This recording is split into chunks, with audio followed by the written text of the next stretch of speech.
Selamat siang pemirsa, Anda masih bersama kami di Berita 21 bersama saya Iklima Eko dan saya Dafa Fadilah yang akan menemani siang Anda dengan sejumlah informasi terkini dan menarik khas Berita 21. Semangat mendukung tim tayangan, konvoi Bobotoh penuhi jalanan Bandung. Tapi bagaimana dengan ketertiban umumnya? Kebakaran hebat terjadi di sebuah gudang kutek di kawasan Bojong Soang, Kabupaten Bandung. Besarnya kobaran api menyulitkan proses pemadaman. HUT Jakarta datang, perayaan puncak kembali meriah. Warga tumpah ruah menikmati hiburan di tengah. Nah, itu tadi pemirsa rangkaian berita yang akan Berita 21 sajikan hari ini. Masuk ke berita pertama mengenai konvoi Bobotoh. Kalau dari kamu sendiri, Dava, sempat ikut nggak konvoi Bobotoh kemarin? Oh tentu ikut, karena konvoi kemarin itu tidak hanya dihadiri oleh supporter, tapi dihadiri juga oleh pemain Persib Bandung itu sendiri. Nah, pemirsa ingin tahu keseruannya? Berikut liputan selengkapnya untuk Anda. Baik, Aiko dan Dava, kali ini saya sedang berada di dalam Gedung Sate, di mana Gedung Sate merupakan salah satu lokasi terakhir dari pawai juara Persib Bandung yang mana telah menjuarai BRI Liga 1 musim 2024-2025. Dan pemirsa bisa lihat keramaian dari para bobotoh yang hadir dari berbagai daerah dan khususnya dari Bandung yang turut ikut juga untuk melihat langsung piala BRI Liga 1 dan bertemu langsung dengan para pemain dan manajemen Persib Bandung. Bangga sekali sih untuk Persib bisa back to back. Untuk kita jadi lebih bangga lagi lah. Kalau kakaknya? Ya senang sih, ada hiburan juga. Kita prioritas anak ya untuk keselamatan. Jadi ketika ada player kita mundur. Kalau misalkan pengen lihat kita gantian aja, gantian. Istri yang ke depan, saya ke belakang mundur gitu. Jagain anak-anak gantian aja gitu. Anak di belakang nggak ikut maju ke depan. Iya. Jadi gantian ini aja, Jaka di depan, nanti saya yang ke depan. Wah, selamat ya untuk tadi gubernur. Tadi udah sudah. Jangan menyepelekan lawan. Nah, itu untuk internasional Persib itu. Saya bangga. Saya sebagai warga Bandung. Biarpun tua gitunya. Mungkin sekian laporan dari saya, kembali ke studio. Wah, selamat ya untuk Persib Bandung. Tadi gubernur kita Kang Deddy Mulyadi juga sempat ikut turun ke dalam, Java. Betul sekali. Berbicara soal Kang Deddy Mulyadi, kita pasti langsung teringat dengan salah satu kebijakan yang cukup kontroversial di masyarakat. Ya betul, program menghukum siswa nakal di barak militer ada Kang Deddy Mulyadi terus memunculkan pro dan kontra. Mulai dari siswa bermasalah yang harus dikirim ke barak hingga kekhawatiran hilangnya hak anak dalam pendidikan. Apa kata warga Jawa Barat khususnya Bandung mengenai program pendidikan militer ini? Gubernur Jawa Barat atau yang akrab dipanggil Kang Deddy Mulyadi, di awal tahun kepemimpinannya sudah banyak mencuri perhatian masyarakat. Tidak hanya masyarakat Jawa Barat, tetapi juga masyarakat di luar Jawa Barat. Pasalnya, Kang Deddy Mulyadi membuat usulan kontroversial dengan mengirim siswa yang dianggap nakal ke barak militer untuk dibina. Alih-alih menjadi tidak nakal, banyak pihak yang justru khawatir dengan kemungkinan adanya nilai-nilai yang mengganggu pemenuhan hak kebutuhan tumbuh kembang anak-anak tersebut. Selain itu, usulan ini juga muncul ketika pembahasan mengenai dwi fungsi ABRI ramai dibahas masyarakat, membuat peranan ABRI semakin terasa membaur dengan keseharian masyarakat sipil. Baru-baru ini, Kang Deddy Mulyadi bahkan menambahkan alasan yang bisa memasukkan anak di bawah umur ke barak militer, yakni pemberlakuan jam malam, di mana anak di bawah umur tidak boleh berkeliaran di atas pukul 9 malam hingga pukul 4 pagi. Namun, sebetulnya apa kata warga Jawa Barat, khususnya Bandung, mengenai kebijakan dari Gubernur Deddy Mulyadi? Si Jago Merah berhasil melahap. Kenapa kalau udah lu anaknya bilangnya berhasil nggak apa-apa? Ya, berubah. Si Jago Merah Berubah sekali gitu. Si Jago Merah berhasil melahap sebuah gudang triplek di kawasan Jalan Sapan, Kecamatan Bojong Soang, Kabupaten Bandung. Terus dia proses pemadaman telah berlangsung selama 2 hari. Secara Dan untuk sementara, ini berbicara penyebab kebakaran masih belum diketahui. rendah gitu kepada saya. Pokoknya badannya dia gemuk. Coba lagi sekali. Soalnya di sini makanannya terjamin. Si Jago Merah berhasil Terus, melahap sebuah gudang pelatihannya triplek di bagus. kawasan Jalan Sapan, Kecamatan Bojong Ya Soang, sangat setuju Kabupaten kalau anak Bandung. saya punya anak Proses seperti pemadaman itu, ya telah pasti. berlangsung selama 2 hari. Kalau orang Dan tua untuk tidak sementara, bisa penyebab mendidik kebakaran seperti itu, masih ya belum paling diketahui. Sangat setuju ke barak militer gitu. Pokoknya Karena di sana awalnya juga proses, kedua ada penyebab. tidak yang seperti Kan dibayangkan berita- tuh barak beritanya militer itu apa kebakaran. seperti apa tidak seperti itu. Kurang lebih saya setuju karena untuk mendisiplin Dan Jago Merah berhasil anak-anak yang Jago Merah nakal juga untuk Jago dikirim ke Merah sana berhasil biar melahap ya sebuah gudang triplek di kawasan mereka Jalan juga Sapan, kan Kecamatan perlu Bojong dididik Soang, dengan Kabupaten Bandung. secara militer juga biar jadi disiplin. Setuju Kayak robot gue diatur nih. karena Gue bisa juga tuh. membentuk Ini? karakter anak-anak yang nakal Selasa untuk semuanya. menjadi Komandonya Coba dua gua aja. lihat dulu ya. Udah Bang. Alasan setuju itu karena bisa ngedidik gitu lah, bisa mendidik walaupun emang ada beberapa anak yang mungkin emang nggak bisa dikerasin, tapi kan untuk zaman sekarang yang Selasa semuanya menghadirkan lebih ke pameran ini ke Senang teknologi Bersamamu gitu. sebagai jendela seni Susah. yang terbuka lebar Kalau tanpa aku memandang pribadi bulu. sih Pameran kurang setuju tersebut ya sama berlangsung dari kebijakan 11 Mei dia. hingga akhir bulan Alasannya Agustus. karena Bentar, gua mau liatin. seharusnya kebijakan yang Jago anak Merah nakal berhasil dibawa melahap ke barak sebuah itu gudang tuh triplek nggak di sesuai kawasan Jalan ranahnya. Sapan, Anak Kecamatan nakal Bojong itu Soang, Kabupaten harus ya Bandung. dapat pendampingan secara Proses pemadaman psikologis, telah bukan secara berlangsung militer selama 2 ataupun hari. kekerasan. Dan untuk sementara, bukan kekerasan penyebab apa ya, kebakaran lebih ke, masih belum diketahui. disiplinnya gitu sih. Sebenarnya condongnya sih ke nggak setuju ya. Lebih ke arah Ya, sebenarnya. menurut aku banyak urgensi lain yang Gua sebenarnya nggak bisa masuk kan? dipenuhin. Maksudnya Gua nggak masuk kan? barak mungkin bisa berhasil, cuma Ada bumper kan? mungkin terlalu Gak ada. Apa? konvensional lah. Dari 7 orang yang kami wawancarai, 2 orang menyatakan tidak setuju, 1 suara netral, sementara sisanya menyatakan setuju dengan program ini. Hal ini mengimplikasikan bahwasannya dari wawancara yang telah kami lakukan, kebijakan ini masih diterima oleh masyarakat Bandung. Si Jago Merah berhasil melahap sebuah gudang triplek di kawasan Jalan Sapan, Kecamatan Bojong Soang, Kabupaten Bandung. Proses pemadaman telah berlangsung selama 2 hari, dan untuk sementara penyebab kebakaran masih belum diketahui. Berikut video amatir yang direkam dari ponsel petugas damkar. Sebuah gudang triplek terbakar oleh kobaran api di Kampung Saparnan Cakaso, Desa Tegaluar, Kecamatan Bojong Soang, Kabupaten Bandung pada Rabu 18 Juni dini hari. Tegaluar.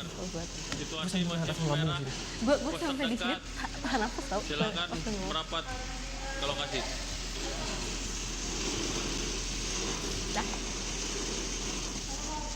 Petugas dari Dinas Pemadam Kebakaran Kabupaten Bandung perlu mengerahkan 10 unit armada pemadam kebakaran dengan jumlah 60 personil ke lokasi. Berdasarkan pengakuan dari Komen Center Mako Soreang, Bima Pratama, kejadian kebakaran tersebut terjadi pada pukul 00.50 waktu Indonesia Barat. Untuk objek Kagak. yang kita amati gudang triplek untuk sementara. Hingga saat ini sudah berapa lama ini untuk melakukan pemadaman? Baik, jadi untuk proses pemadaman kita kurang lebih sudah hampir mau 4 jam masih melakukan proses pemadaman. Ada kendala nggak Pak untuk saat ini? Untuk kendala dari bahan yang mudah terbakar, terus tempat kita kesulitan untuk sumber air. Setelah melalui proses yang panjang, pemadaman dinyatakan tuntas pada Kamis 19 Juni. Meski begitu, penyebab kebakaran belum juga diketahui. Proses penyelidikan masih terus berlangsung hingga saat ini. Dari Kabupaten Bandung, Gabriela melaporkan.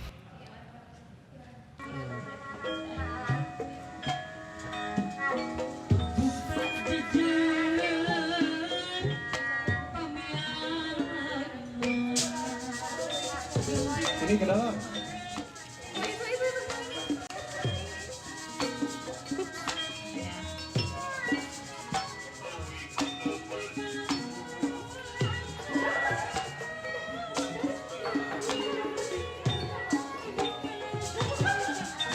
Santai. Ada bumper kan? Bumper.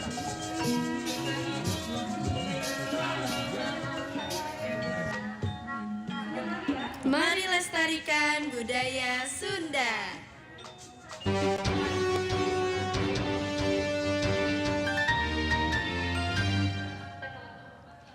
Bulan Juni merupakan bulannya Jakarta. DKI Jakarta kembali memeriahkan hari jadinya yang di tahun ini merupakan hari jadi ke-498.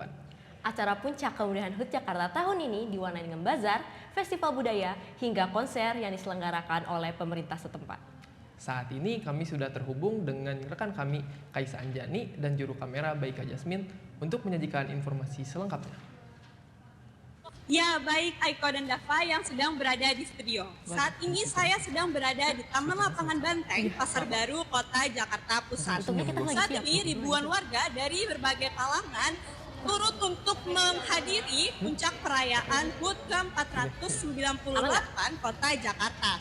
Puncak perayaan ini diwarnai dengan parade budaya, bazar makanan, hingga panggung hiburan yang diramaikan oleh sejumlah musisi Indonesia dan juga musisi lokal khas Betawi. Nah, seperti yang bisa dilihat di sekeliling saya, para pengunjung sudah duduk untuk menonton ke arah Megatron yang mengarah ke panggung utama. Saat ini saya sudah bersama dengan salah satu pengunjung. Baik Ibu, dengan siapa dan dari mana? Ibu Ani dari Cipinang Besar Selatan. Nah, Ibu kesini bersama siapa? Bersama teman-teman kader Gasawisma dari RW 10 Cipinang Besar Selatan. Baik, Ibu datang ke sini khusus mau nonton salah satu musisi saja atau mau menikmati secara keseluruhan acara? Intinya sih emang mau keseluruhan acara. Ada nggak Bu musisi yang Ibu incar? Oke, terakhir Bu, harapan untuk Jakarta yang sudah mau berumur 5 abad ini. Ya, lebih maju lagi, lebih tertata rapi, dan lebih memperhatikan rakyat lagi. Baik, terima kasih Ibu. Nah, selain itu, Aiko dan Dava, puncak HUT Jakarta ini untuk dibuka secara umum dan juga gratis. Nah, dengan sejumlah fasilitas seperti WC umum dan juga posko kesehatan. Sekian laporan dari saya, selamat ulang tahun untuk Jakarta yang ke-498. Saya Kaisa Anjani, kembali ke studio. Selasar Sunario hadirkan pameran Senang Bersamamu sebagai jendela seni yang terbuka lebar tanpa memandang bulu. Pameran tersebut berlangsung dari 11 Mei hingga akhir bulan Agustus tahun ini. Berikut informasi selengkapnya.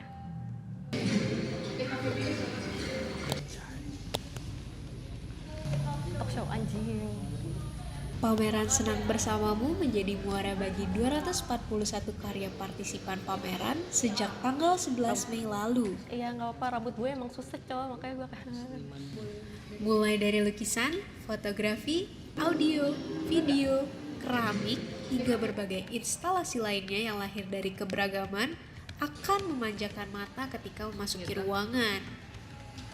Bukan hanya sebagai ajang seni, beberapa karya menyimpan pesan darurat akan perkembangan isu di masyarakat. Salah satunya karya nomor 225 dengan judul Mengemas Ketakutan Mengirim Kebisuan.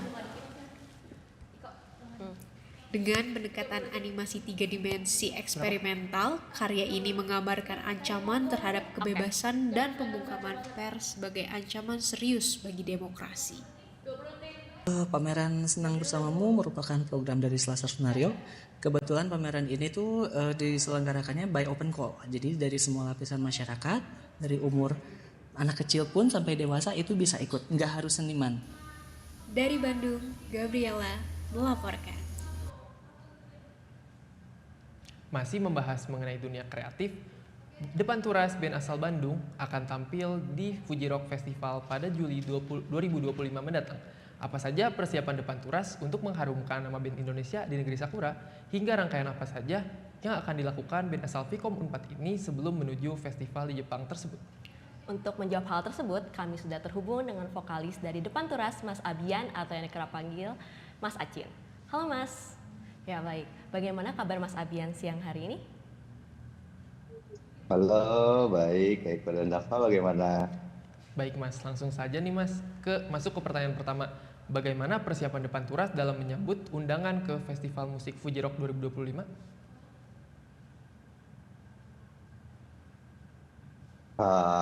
Depanturas sih masih latihan terus ya, sama kita nyiapin 2 single buat dibawa ke sana, biar ada yang baru lagi tahun ini. Itu sih, apalagi ya? Itu sih tegang latihannya aja terus.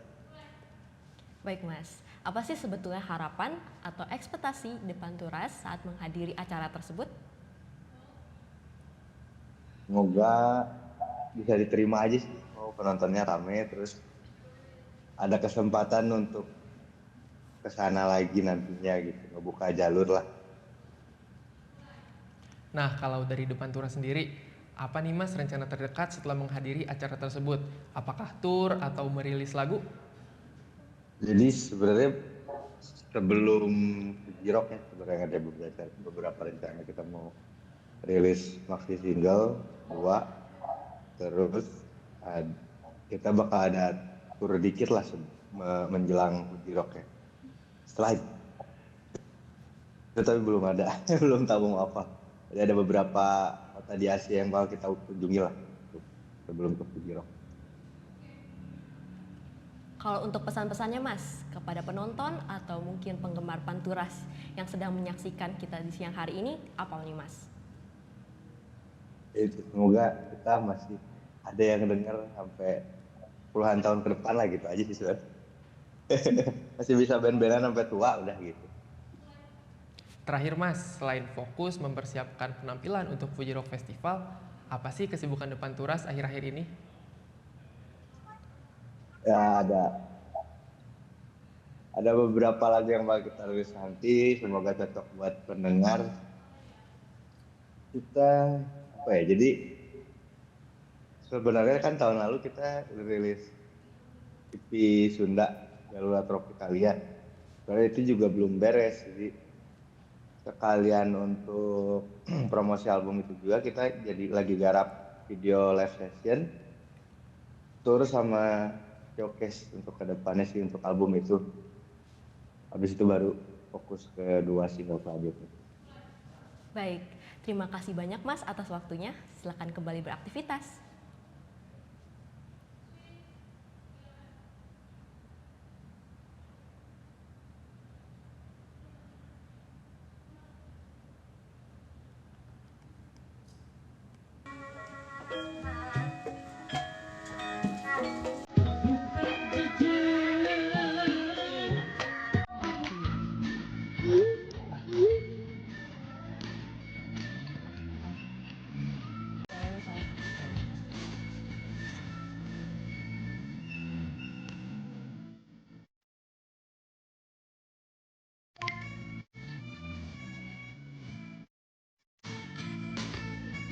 Wih. Yes.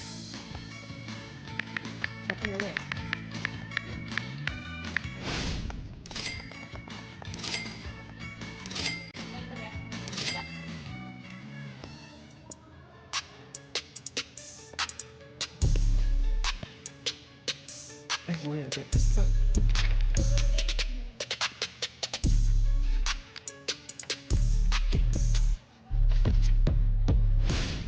Oi. Oi, Mas. Lagi ngapain? Pinjol ya? Iya, emang apa? Nggak boleh tahu, udah banyak korbannya. Emang mau nanti bayar berkali-kali lipat? Hah? Enggak dah.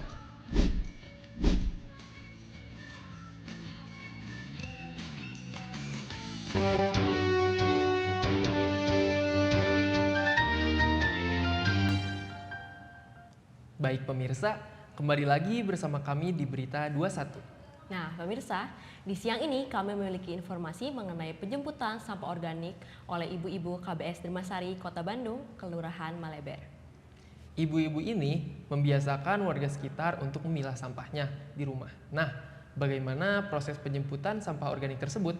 Berikut liputan selengkapnya untuk Anda. Ya, baik pemirsa, saat ini saya sedang berada di RW 2, Kelurahan Maleber, Kecamatan Andir, Kota Bandung. Di kelurahan ini terdapat kegiatan unik dan juga positif yang dilaksanakan oleh ibu-ibu dari KBS Dermawan, yakni penjemputan sampah organik keliling. Penjemputan sampah organik ini dilakukan 2 kali dalam seminggu, pada hari Senin dan juga Jumat setiap jam 7 pagi. Warga di RW 2 ini sebelumnya sudah memilah sampah organik yang dihasilkan oleh masing-masing rumah. Nantinya, saat ibu-ibu dari KBS melewati rumah mereka, warga RW 2 hanya perlu memberikan sampah organik yang berhasil mereka pilah sebelumnya. Nah, beginilah pemirsa, proses penjemputan sampah organik yang dilakukan oleh ibu-ibu dari KBS Dermawan RW 02 Kelurahan Maleber. Nantinya sampah-sampah ini akan disetor ke UPT atau Unit Pelaksanaan Teknis Pengelolaan Sampah Kota Bandung. Nah, selain sampah basah tadi disetor ke UPT, sebagian sampah basah juga diuraikan secara mandiri menggunakan maggot dan dibuat menjadi kompos.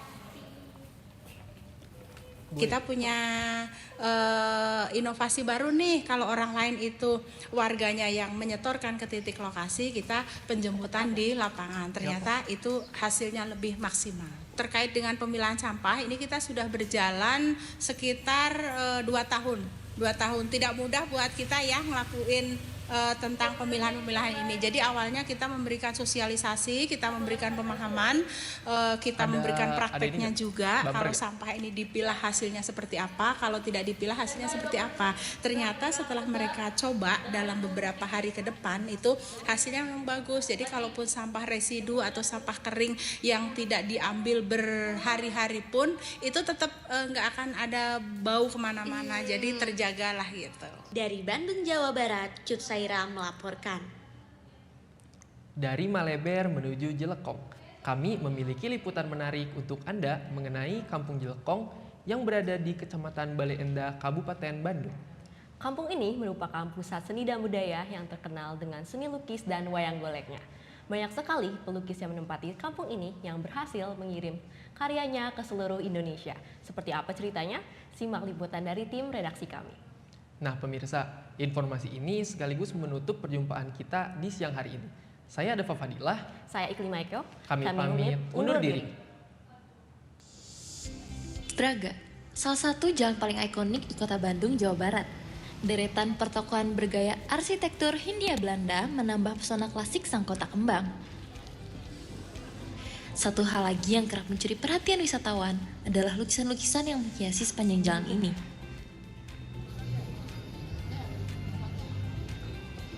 Jalan Braga memang banyak dihiasi oleh lukisan indah. Namun, siapa sangka sekitar 70% dari lukisannya berasal dari tempat yang berjarak 17 km dari sini. Tempat tersebut adalah Kampung Jelekong. Ikuti saya bersama Berita 21 menelusuri kampung ini.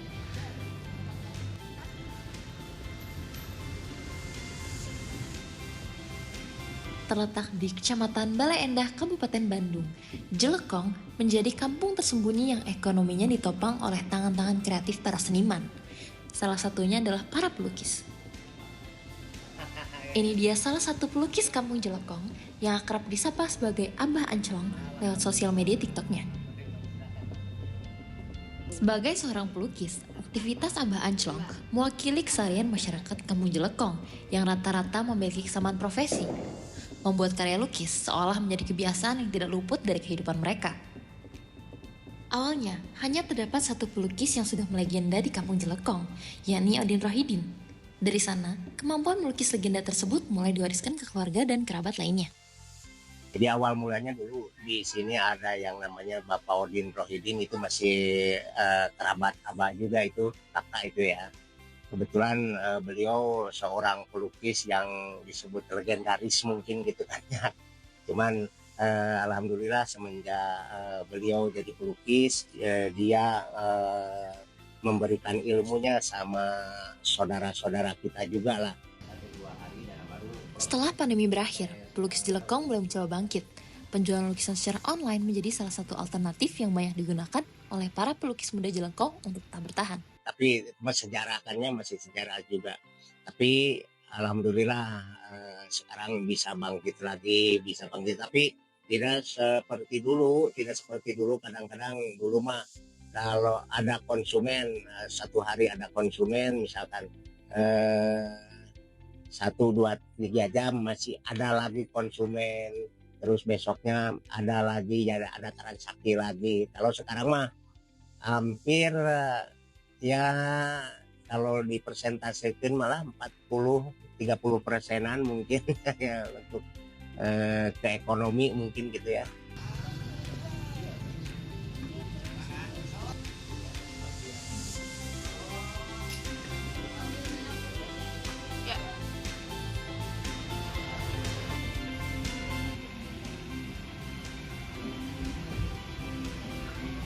Kalau untuk sekarang kita jualnya di online tuh ya. Jadi kita kebanyakan custom tuh. Jadi tergantung lukisan objek requestan kan kebanyakan. Seperti yang di belakang ini kan, ini custom. Ini nggak bisa ditentuin, kalau dikerjain kan paling 1 hari satu. Beda tergantung objek, kerumitan lukisan kayak gitu. Kalau paling banyak, kalau yang simple ya seperti ada yang simpel abstrak kayak gitu bisa lah sampai sehari 5 kayak gitu. Kalau kita kan mainnya di marketplace paling kita di Indonesia aja sih, ya pasti di luar pulau banyak sih. Kalimantan kebanyakan. Kalau sekarang yang modernan seperti Ponmas, seperti koi bertekstur, kalau yang sekarang. Kalau dulu sih paling ini pemandangan kalau dulu. Kalau sekarang kan ngikuti zaman modern online, ya terjunnya ke online. Kalau khas Jelekong ya seperti pemandangan lah, seperti gunung, sawah. Selera pasar yang terus berubah seiring waktu mendorong para pelukis Jelekong untuk terus beradaptasi dengan tren. Dari Bandung, Jawa Barat, Syakira melaporkan.